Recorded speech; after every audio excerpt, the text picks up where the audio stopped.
Today's episode is with Tim Jemal. Tim Jemal, he brings over 30 years of experience across real estate, public policy, education, and nonprofit leadership. He's the first ever CEO of NAIOP SoCal, where he leads the organization through record membership growth, alongside expanded advocacy records, and launched several major new initiatives, including graduate student programming and awards recognition. Tim, I really, really appreciate you coming on this podcast. I know I've been trying to get you on for a while, so just thank you so much. Hey, Zeus, it's a pleasure to be on your podcast. I'm glad to be here. Thank you, thank you. So as we were saying before, why is it that May and June are the busiest months in regards to NAIOP?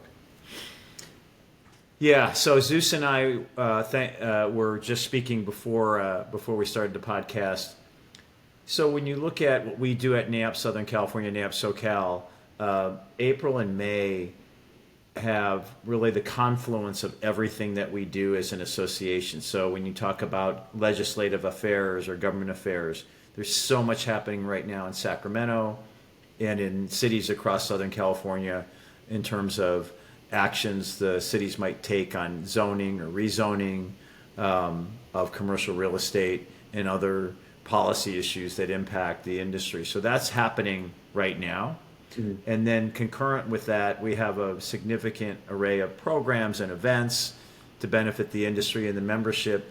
And they many of them collide with these 2 months. So we have this week, in 4 days, we have the real estate challenge, the Orange County Real Estate Challenge between Chapman University and UCI.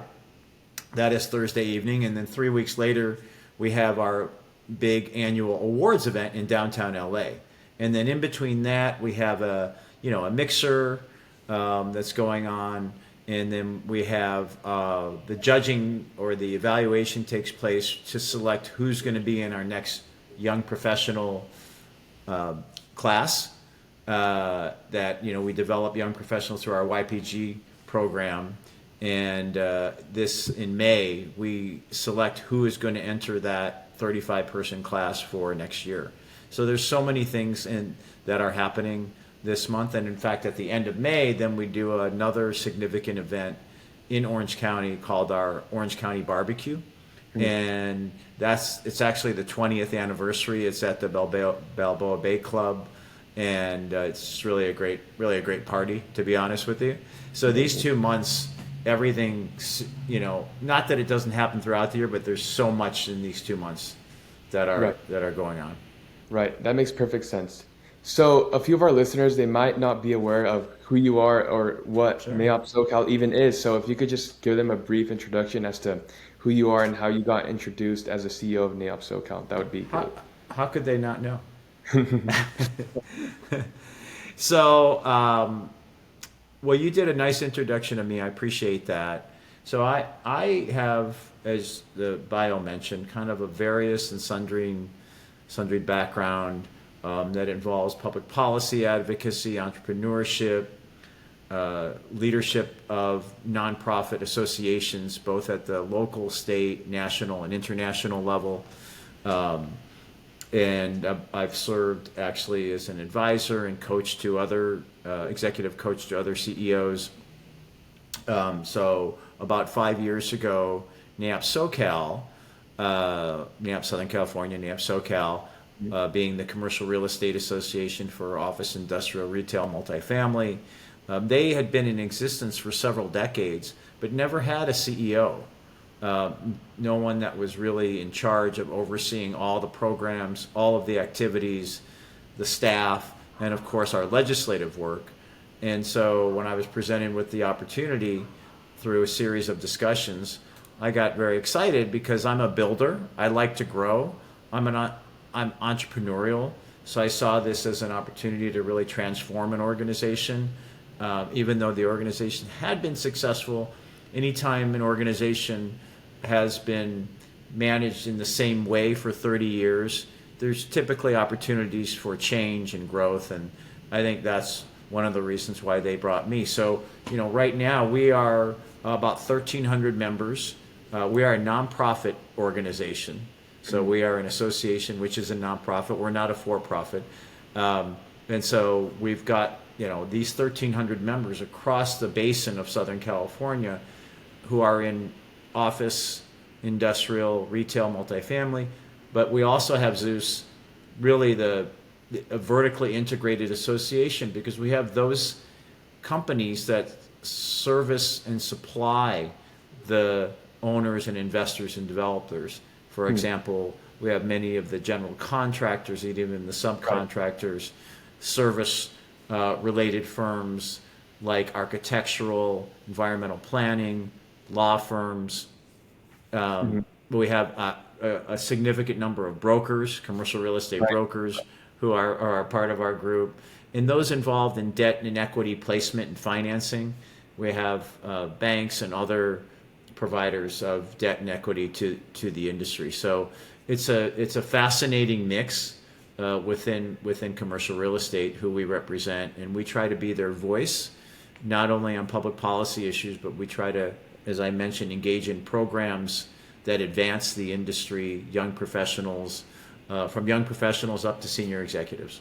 That's amazing. That's so amazing. And I've been a part of NAIOP SoCal as a student member for these past few years, so it's been amazing. I've met so much great individuals. So moving on to my next question. I'd like to hear about that at some point, your experience. Yes, that would be great. So moving on to our next question, I want to ask you the biggest challenges that the commercial real estate sector is facing right now in your lens.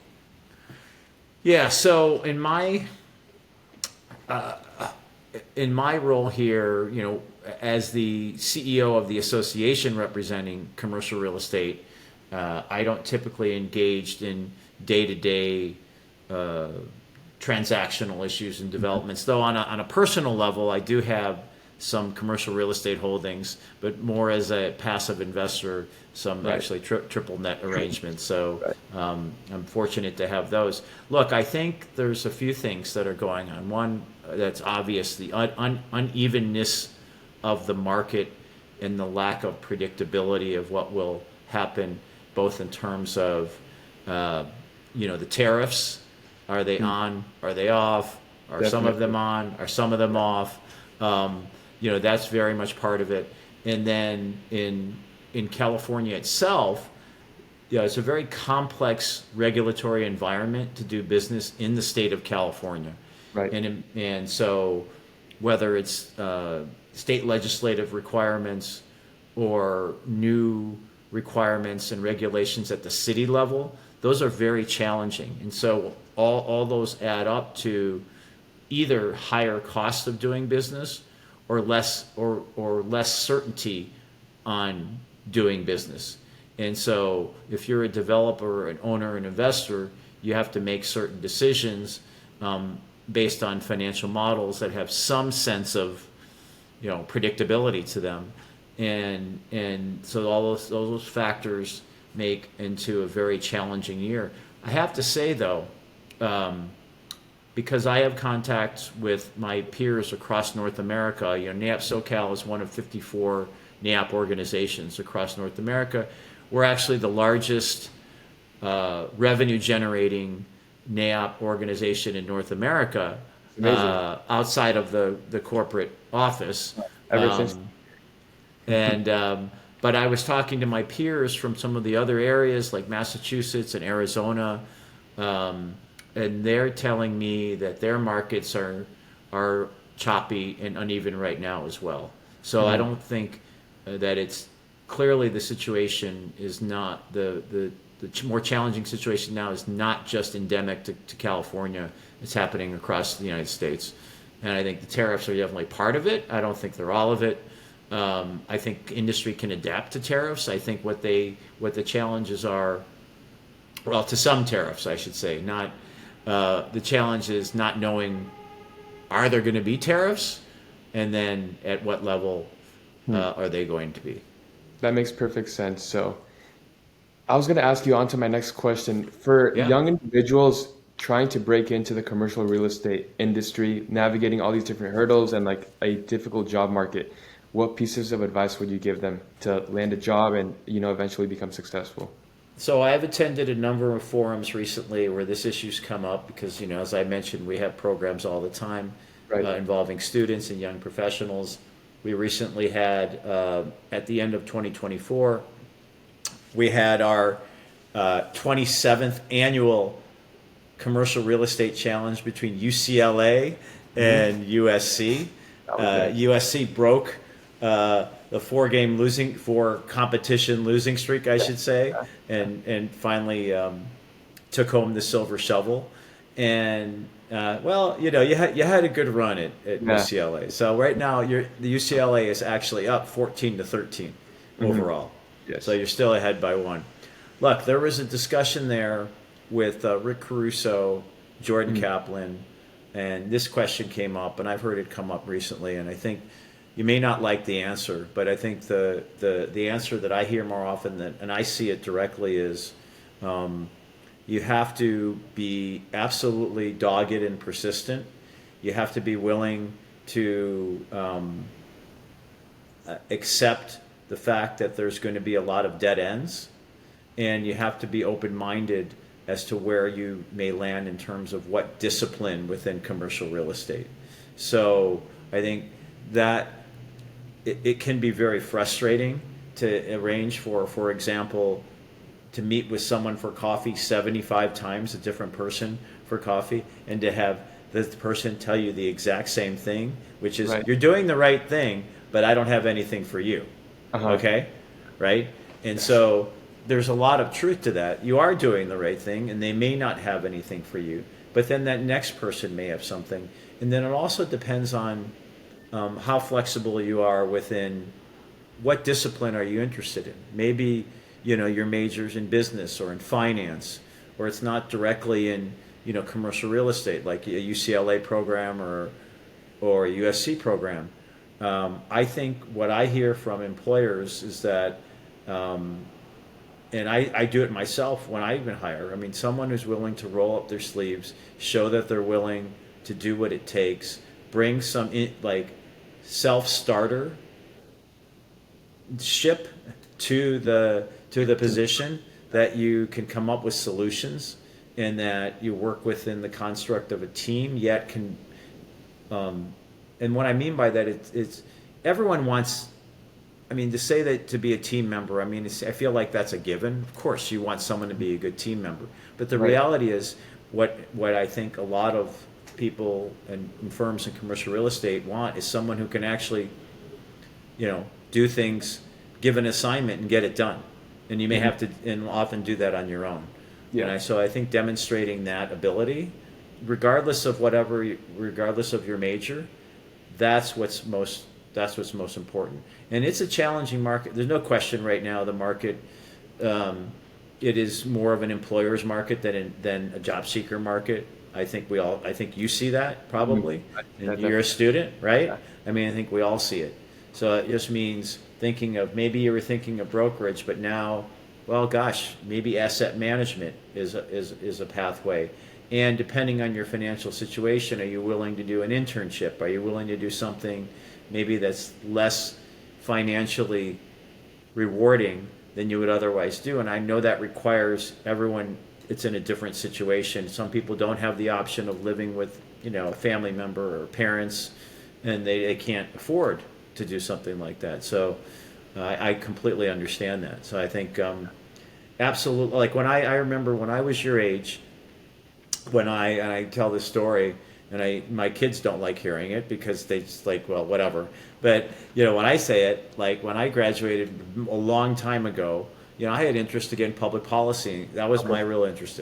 And I remember I went to school at Michigan State University, and then I did my graduate studies. I got my MBA in international business at George Washington, but my undergraduate was focused on international relations, public policy.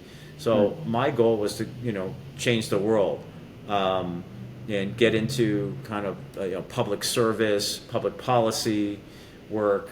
And I remember and this was before email and internet, right? So I'm not kidding, Zeus. I think I wrote 300 letters, looking for either employment or an internship, and I got 300 rejections. Wow. And I kid you not. Oh, God.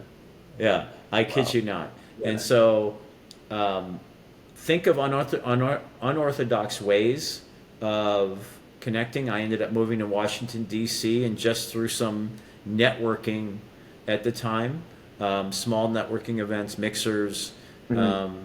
You know, I've been, stumbled in a few people who happened to think, well, God, this kid has some potential. And actually, I started working at a place called Siemens Corporation. They Okay. didn't even have an internship program, Uh-huh. and they said, well, maybe we'll start one with you. And that's how I really got my first job per se. So, it's never over. Yeah. Yeah. It's all about doing the most you can. It's funny enough you mentioned like you sent 300 emails, like No letters. There were no letters. emails, but like literally hard copy letters. And then I was proud. I got a stack of rejection letters. I kept them for years. Oh my goodness. Yeah, that's Yeah. that's incredible. So last year for me, I remember I would go to some of the Beverly Hills firms, and I interned last year for Rexford Industrial. I went to their building and I knocked on their door just to see if I could get the internship. Yeah. Obviously, no one opened, but then I emailed countless of the individuals there, and fortunately, I got an email back, and that's how I landed my first internship with them. So it's an Well, there you incredible go. story. Yeah. And So Rexford's a yeah, terrific company. yeah. You mentioned that you had interest in public policy and changing the world and all these different aspects when you first started. How and I what still role? do. Yes, yes, you still do. Even with Amazing. these, I still do. Sorry, go What ahead. what role does that still play in your life, and how are you using it within NAIOP SoCal? It's a prominent role in my life, and I'll get to NAIOP SoCal as well. I think one of the things that I learned early on working in public policy on the advocacy side, I did work briefly for my member of Congress in the state of Michigan where I grew up and Okay. where I got my undergraduate degree. So I saw that side of the equation briefly. Was But this one of the during was this during your college years when you worked with him? I had just finished. I had just graduated, Okay. and I was looking for an opportunity to get some experience, getting all these rejection letters. So in essence, this doesn't happen much anymore. I think most internships now are paid in some Mhm. way, That's shape, or form. This was a volunteer. I want to get experience kind of thing. And at the time, they're like, sure, yeah, we'll take, right. we'll take someone. So that's what I did. So I think in terms of like applying it today, one thing that that has still sticks with me today, and that it applies even to the work we do in NAIOP SoCal in terms of our government relations and our public policy work, is that there are lots of similarities, for lack of a better word, to sales. And I say that because oftentimes what you have to do in terms of the public policy work when you're meeting, in essence, when you talk about advocacy, this is where you're trying to influence someone to make a decision, Right. okay? Which sales is the same process, Hmm. although not a political official, Yeah. but another kind of, official Hmm. business. And so what I learned early on is to speak succinctly, get Okay. to the point, and get to it quickly.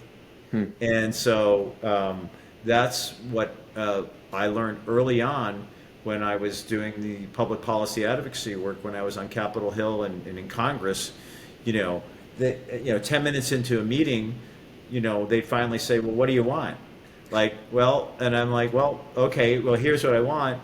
And so my advice is, and after that, I'm like, every time I wrote a letter, every time I went into a meeting, of course, you have, introductions and pleasantries, and you Right. want to be cordial. But I advise people to get to the point. And so Hmm. that's what really helped me in developing, you know, my, be able to be persuasive and to distill what otherwise may be a complex issue, distill it into a form that's understandable and relatable, and in their view, benefits them as well. And that could be in business or it can be in public policy process. So that carries on to me today. And the other thing is that I'm generally relentless, in that I see the way I operate is I look at a goal, whether the goal is to get the sale or to do the transaction or to pass legislation. I always look at it from the end point. Okay, how do we want to get there, and what are the things we need to do to get to that point? And it's all part of the puzzle of doing Right. things, and it's That's I really just have a strategist view of things. Yeah, that's a great strategy. I do that as well. I call it reverse Good. engineering. When you go back, yeah, reverse engineer the goal. So that's amazing. I really want to talk about education, equity, and like future talent, and then how NAIOP Yeah. SoCal is, mentorship. Like they're big on mentorship and all these different things and developing future talent. Like, what are your thoughts on mentorship, exclusive leadership, and just developing future talent within, the CRE industry in Oh, SoCal? I'm such a huge supporter of mentorship. So Yeah. when we have here at NAIOP SoCal, we have a fantastic mentorship program. I Mhm. know, one of the things when I came in as CEO, like we made a lot of changes. In fact, we transformed the organization through my vision, really, and to do things differently. Can you But talk a little bit about those changes that Oh happened? yeah, well, Yeah. sure. Your question was about mentorship, but what I Yeah. looked at is you come. It's fine. No, no, no. When I come into an organization and I think is the goal. The goal is not change for change's sake. The goal is what's working, in simple terms. What's working, what's not working, what Mhm. should stay, what should go, and then how do we grow? Okay. And so um, when I came into the organization, as I mentioned, I think earlier, with an earlier question, you had an organization that was relatively successful for a nonprofit organization, but had, I think, gotten to a point where there was some stagnation and there needed to be some innovation and there needed to be a little more leadership, which is why they wanted a CEO and someone who could connect everything together, whether it was a young professional program that we were running or our mentorship program or the government affairs and legislative work. How does it all tie together? And then the second thing that I brought in was a sense of transparency. We Mhm. didn't have a, we did, it seems simple, right? But we didn't have a public LinkedIn account, Wow. Oh, which I that's thought was insane. Like, that's how do we not have a, and yeah. I think what we had was they had a private group, but that's really a thing of the past, right? Right. I don't use them anymore. I don't know if you do. No, Um, I don't. so the point is, why do we want to be private? I understand it was supposed to designed to be a membership benefit, but look, the whole one of the reasons we exist is to be a resource to the commercial real estate industry, and there's no reason to, that we should be um, that we should be invisible to those in the community. That we have to be transparent and we have to be out there. So created a public LinkedIn site, which is just taked off. It's soaring. It's growing. It's kept growing for 5 years, and it keeps growing. In fact, our Instagram account was way ahead.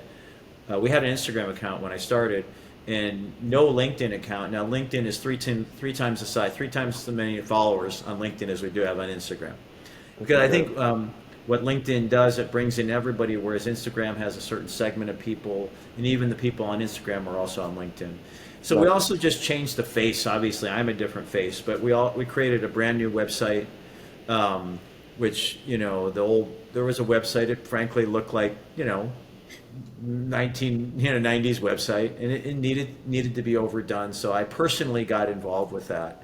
That's good. Um, Mhm. and then on government affairs and legislative affairs, we had to be present in more places, and we had to understand that we live in the state of California, and the reality is that at the state level, there's one party that has been in control for some time, and we had to operate in a way here to engage in public policy, still from a perspective of nonpartisanship, but to earn the respect of those who we may otherwise disagree with on a lot of issues, and try to bring them to understand our position in commercial real estate, Mhm. why excessive regulation is not always the best answer, Mhm. why economic growth in commercial real estate can be good for and is good for quality of life and creating jobs.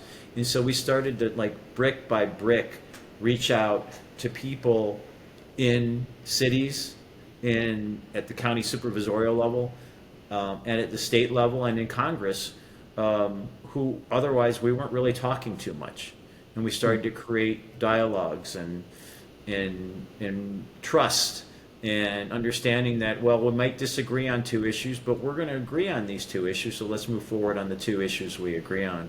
And so we have a lot of work to do, but we've made a lot of progress. So those are the areas we've made really a lot of change, and just our, just as you probably see, we probably generate too many emails, but to be continuously generating value for our members and sponsors. And then I started a podcast like you have. I'm like, this was when I came in, and I'm like, well, let's try to connect better to the industry and tell their stories. And really, my podcast focuses on tends to be people who have been in the industry for a little bit. And what I try to do is I try to do a chronology of their narrative, their story, their successes, their failures. How did they learn from them? And what do they advise the younger generation? That's right. That's But amazing. you had asked about mentorship. So mentorship here is a huge priority for us. I think this year we've got nearly 40 mentors and mentees. We have a committee. We have 16 committees here at NAIOP SoCal, run by our volunteers with help from the staff here, the professional staff.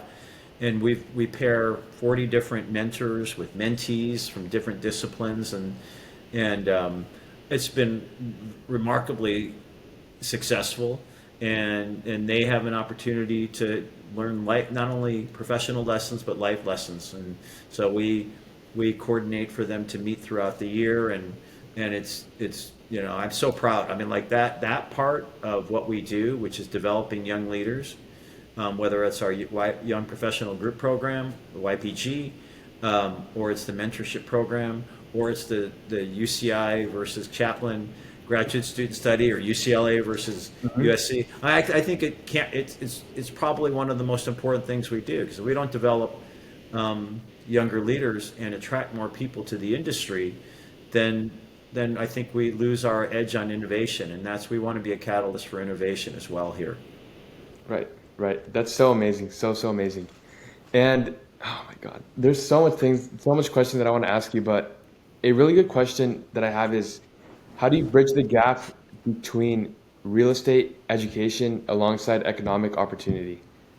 Because I know there's countless people like struggling in those three aspects. So real estate, education and economic opportunity. So I mean, they are connected, right? It's a good question. In one of the hats that I wear, I am the CEO, of course, of NAIOP SoCal, but I do some other things in the community. And one of the things that I do is I am a trustee. I'm on the board of trustees, the board of governors for a large community college district, South Orange County Community College District. So we have, I've been the board president for 5 of the 10 years I've been on the board. We have about a $1 billion budget, and we have about 50,000 community college students who attend Saddleback College and Irvine Valley College. And I really believe that one of the most important keys to success in business and in life is education. And so getting an education and getting access to education is one of the best things you can do. And so, when you look at, studies of how wealth is created and how individuals create wealth, a lot of it is tied to education. The different various levels of education, whether you have an associate's degree from a community college, or an undergraduate degree, or a graduate degree, or a doctoral degree, or a law degree, they generally tend to correlate with creating greater income and greater wealth for yourself and for your families. That doesn't mean to say there's another pathway. There's plenty of success stories of people who maybe didn't get a college education. I understand that.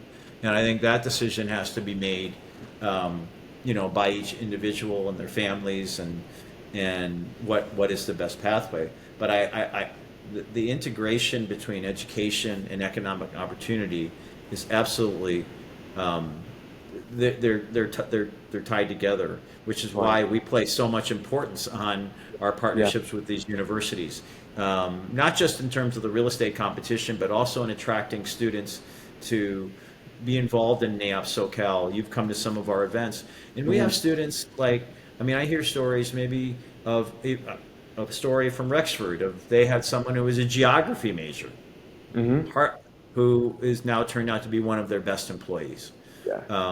So I think you asked also about, what was the other part of it, the question? It was about how do you bridge the gap between real estate, education, and economic opportunity. But I think but look, commercial real estate is one of the most successful and profitable industries, not only in Southern California, statewide, nationally, internationally. Internationally, okay? Of course.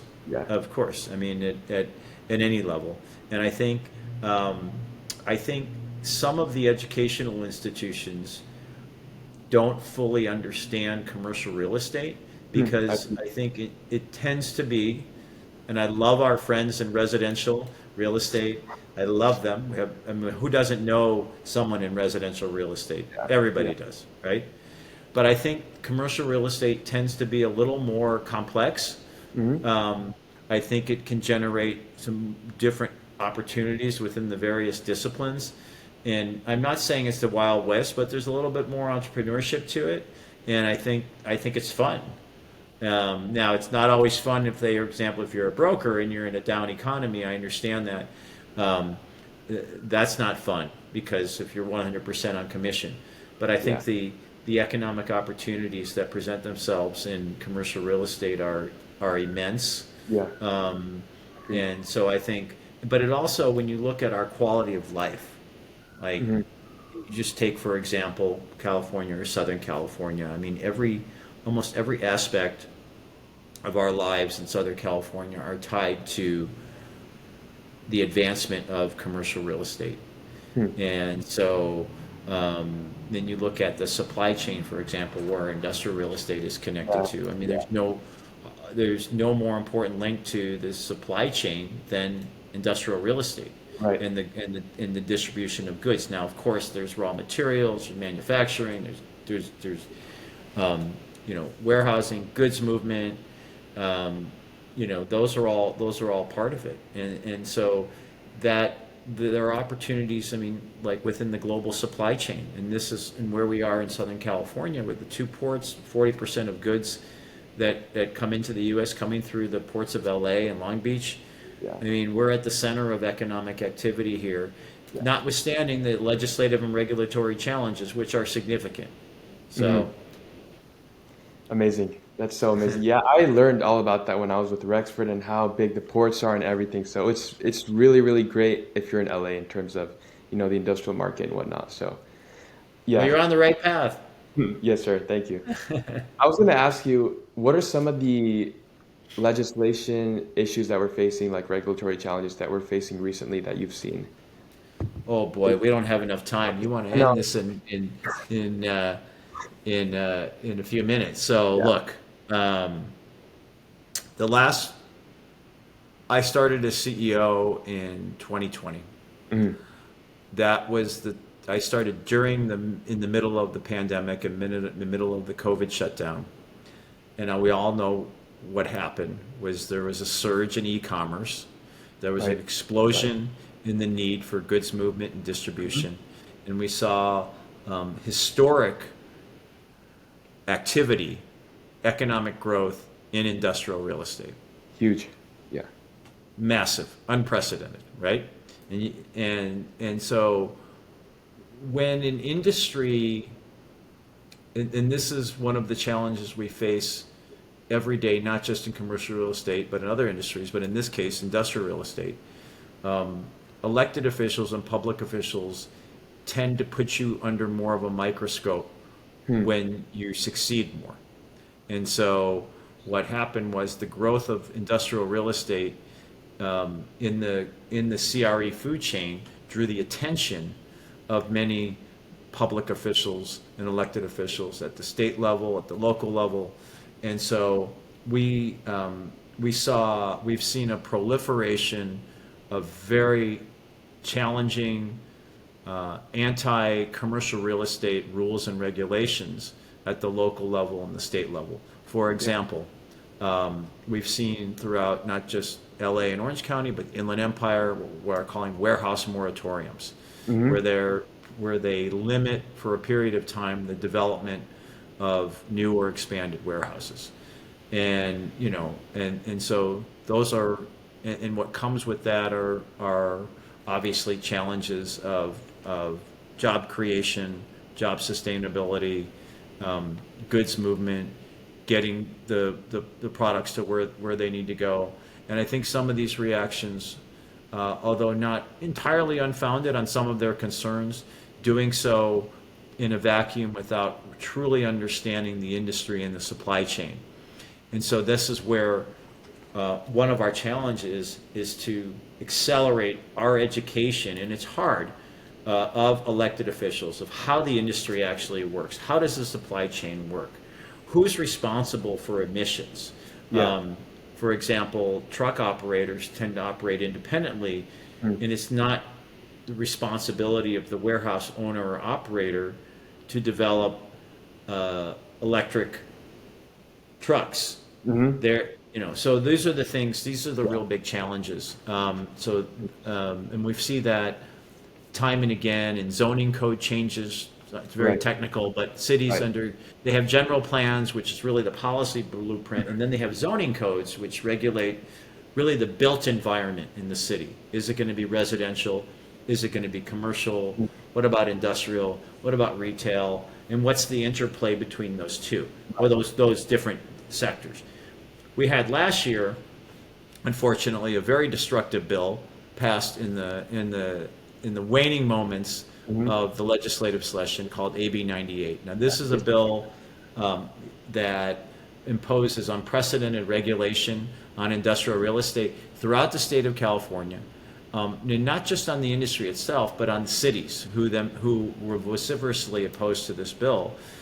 But through an allowable legislative maneuver, the bill was not introduced until the last 5 days of the legislative session.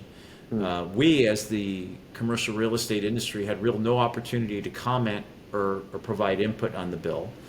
And it was essentially jammed through the legislature in the last 2 or 3 days of the session with really any opportunity to comment on it or change the direction of it. And this has caused a lot of significant challenges to industrial real estate and cities across the state of California. In fact, I moderated a panel on this 2 weeks ago at Icon West, a national industrial conference, talking about the many issues that are challenging in this bill AB 98 and how it's interpreted, and even the definition of logistics is something that we're grappling with in this bill. And then you have also the landscape buffering and how that is supposed to be implemented, and then how do you not only define a sensitive receptor, but what is the actual distance that has to be between what's called the sensitive receptor, which is a term that's arisen in the last few years, and that means is it a home, a school, a healthcare facility, daycare facility, and what's that space between the healthcare facility or the sensitive receptor and the warehouse, and then how is that measured? Is it from the dock doors, from the property line? And so we've run into some significant challenges in trying to navigate that bill itself. The industry has. So what happened was, though, Zeus, is this was a major usurpation of local land use control from cities, whereas prior to this, it was deemed up to the cities to decide, how do we zone our city appropriately for our community? And I'll be honest with you, we didn't always agree with the cities. Oftentimes we didn't.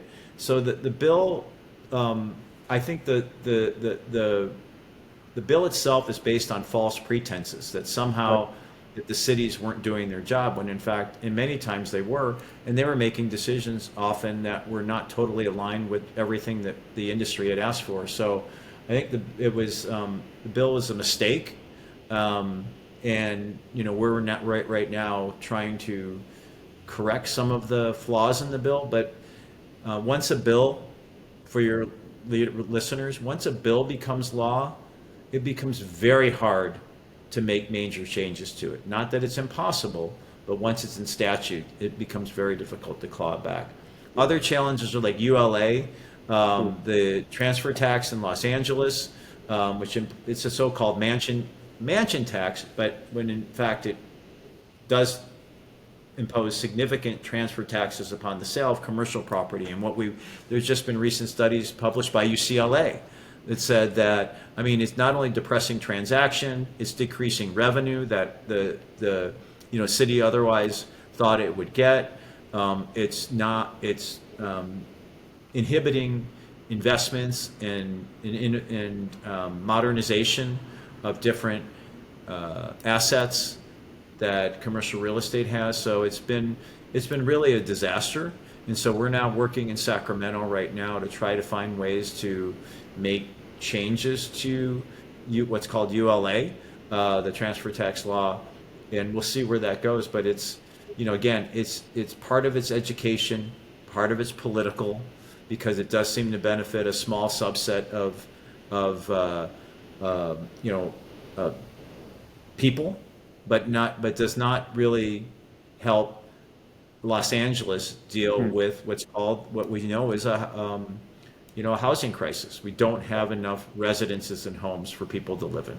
Yeah, completely agreed. LA is short more than 500,000 units, and with all these regulations, it's getting increasingly difficult every single day. So at least you guys are doing the most, and that is why I'm a big advocate for NAIOP SoCal. So yes, Tim. Well, get involved. Like, we just returned from Sacramento a couple weeks ago. We'd love to get you more involved in our work, is to have a younger professional part of our the legislature's getting younger, and many of them they're not bad people. Many of them are good people, but many of them don't have not only they don't have industry experience, they don't have business experience. So that makes it even more challenging at times to come and talk to them and explain why, this policy doesn't make sense. Right. And this is why you might be well intended, but you're actually going to harm some of the people that you're trying to help. Interesting. Okay, sounds good. Yeah, Tim, so I only have one more question for you, which is, Sure. What is your personal take on legacy, impact, and advice for aspiring leaders? This is going back to leadership and the impact that you want to leave and that NAIOP SoCal is going to leave. Well, that's a titan of a question. I think that from my own view is, I was very surprised. A couple of months ago, I was selected as the Commercial Real Estate Man of the Year by Cal State University Fullerton. That's awesome. And it's very humbling. I'm not one who seeks. Honestly, I don't seek accolades. I never have. I don't think about it very much. I don't think about legacy all that much. I think about how to be the best that I can be every day. And knowing that every day is probably going to be different, and how do we use the best of our talents, the best of our innovation, to do good, to transform, to engage in change when change is necessary, but to also reward when rewarding is necessary. So that if you're in a position of a manager, as I am, if your team is doing, for example, good work, you need to be told you're doing good work. What I've learned, but if there's mistakes being made, that you have to try to teach lessons as to how to avoid those mistakes and how to improve. And I think that each person's, we all have, like for me, I view every day as a different challenge. I like now I've gotten into some executive coaching, and I love doing like younger CEOs. That's You know, awesome. I've been a CEO for many years. This is like the Right. sixth organization I've run, and I think what what one of the hardest things to do is go from the tactical, like there are tactical things we have to do every day. You've got to Yeah. send this email, you got to review that document, you know, but then, you know, how do you look at it? Then how do you take that next level of growth, both as Hmm. a person and as a professional and as a leader, and that, and how do you encourage people? And you asked earlier, what do people look for in a younger professional is trying to get into the world? Being able to take on responsibility, and that doesn't mean to be necessarily yet a leader and make leadership decisions, but it means being responsible for your actions, Hmm. and then finding a way to get something done, and only ask for help if you really need it. Right. Right. Not that you shouldn't get the help you need, but like show that initiative. So I mean, my legacy um, is I'm a builder. I like to grow. I like to change, if change is necessary, Mhm. and I like to innovate, and and I, to me, the clock never stops. I mean, although it is important to take time off and spend time, Yeah. and you know, maybe at some point soon I will be doing more of that, and then figure out what you enjoy doing the most, and that's the hardest thing, because we're all trying to earn a living, in my case, feed our families. Yet everyone says pursue your passion, but sometimes that doesn't always work out, at least initially, because the passion may not pay, and you need to earn an income. So this Right. is the things that we all, you know, toy with every day and struggle Mhm. with. Yeah. That was a great answer, Tim. Thank you. Thank you so much for everything. And yeah, I do really appreciate you coming on this podcast. I'm sure our listeners are going to find this super valuable, and like it was great. Well, It was Zeus, really, I yeah. appreciate this. Like I mean, I've interviewed 50 industry people in commercial estate over the like last 5 years, Uh-huh. and it's occasionally I've been on this end, but I'm more on your end. But I kind of Yeah. like it, so I enjoyed it. I appreciate it. Thank you. Thank you, Tim. Awesome. All right then, guys. Let's Thank talk you so soon, much. Zeus. Yes, sir. I will. I'll be in touch. All Awesome. right, Take care. peace out.